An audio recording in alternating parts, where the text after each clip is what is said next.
काल भैरव अष्टमी शिव के क्रोध से जन्मे काशी के कोतवाल की पूजा, कथा और विधि। वैदिक पंचांग के अनुसार मार्गशीर्ष मास की कृष्ण अष्टमी तिथि की शुरुआत 11 नवंबर 2025 मंगलवार की रात 11:08 पर होगी और इसका समापन 12 नवंबर 2025 बुधवार की रात 10:58 पर होगा। उदया तिथि के अनुसार काल भैरव जयंती इस वर्ष 12 नवंबर 2025 यानी बुधवार को मनाई जाएगी। इस दिन भगवान काल भैरव की पूजा करने से भय, रोग, शत्रु और पापों का नाश होता है। पूजा की विधि इस प्रकार है।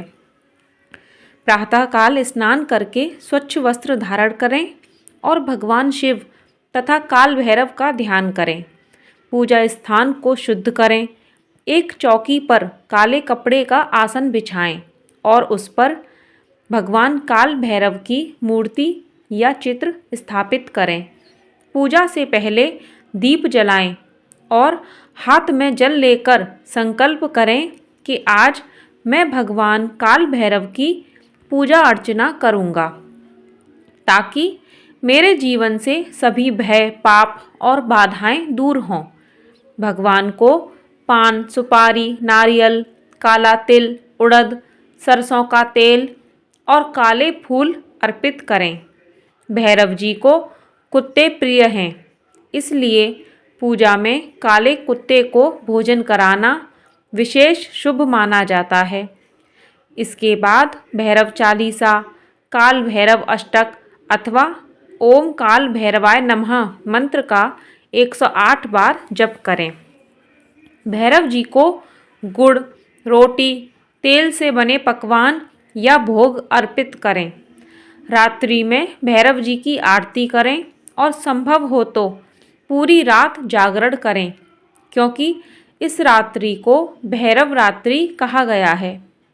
इस दिन श्रद्धा और भक्ति से पूजा करने वाला व्यक्ति जीवन में आने वाले सभी भय और संकटों से मुक्त होता है तथा भगवान शिव और काल भैरव की कृपा प्राप्त करता है। महाकाल भैरव अष्टमी की कथा। मार्गशीर्ष महीने के कृष्ण पक्ष की अष्टमी तिथि को भगवान शिव के क्रोध से काल भैरव की उत्पत्ति हुई। यह कथा भगवान ब्रह्मा के अहंकार से जुड़ी हुई है। एक बार ब्रह्मा और विष्णु के बीच यह विवाद हुआ कि सबसे श्रेष्ठ कौन है। सभी देवता और ऋषियों ने भगवान शिव को सर्वोच्च बताया, लेकिन ब्रह्मा जी इस बात को मानने को तैयार नहीं हुए और अपने अहंकार में आकर बोले कि सृष्टि का सृजनकर्ता मैं हूँ, इसलिए मुझसे श्रेष्ठ कोई नहीं। यह बात सुनकर भगवान शिव अत्यंत क्रोधित हो गए। शिव ने अपने रौद्र रूप का आविर्भाव किया और उनके शरीर की छाया से काल भैरव प्रकट हुए। मार्गशीर्ष माह की कृष्ण पक्ष की अष्टमी तिथि का वह दिन अत्यंत महत्वपूर्ण बन गया, क्योंकि उसी दिन भगवान शिव के रौद्र स्वरूप काल भैरव की उत्पत्ति हुई। क्रोध में भरे काल भैरव ने अपने नाखून से ब्रह्मा जी का 5वां सिर काट दिया। सिर कटने के बाद ब्रह्मा जी का अहंकार तो समाप्त हो गया, परंतु काल भैरव पर ब्रह्म हत्या का दोष लग गया और ब्रह्मा का सिर उनके हाथ से चिपक गया। इस पाप से मुक्ति पाने के लिए भगवान शिव ने काल भैरव को सभी तीर्थों की यात्रा करने का आदेश दिया।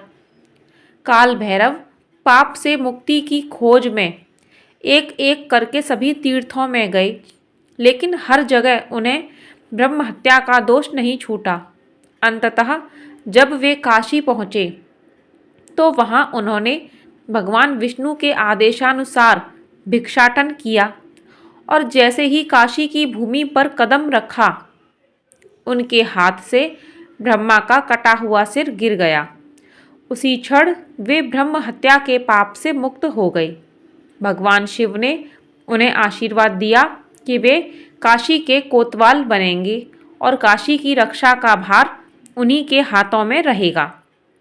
तभी से यह माना जाता है कि जो भी भक्त काशी की यात्रा करता है, यदि वह काल भैरव के दर्शन नहीं करता तो उसकी यात्रा अधूरी रहती है।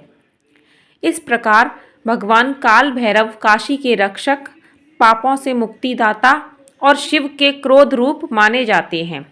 मार्गशीर्ष कृष्ण अष्टमी को भैरव अष्टमी के रूप में मनाया जाता है और इस दिन भगवान काल भैरव की पूजा, उपासना और व्रत का विशेष महत्व बताया गया है। राधे राधे। इस तरह की वीडियो पाने के लिए चैनल को सब्सक्राइब करें।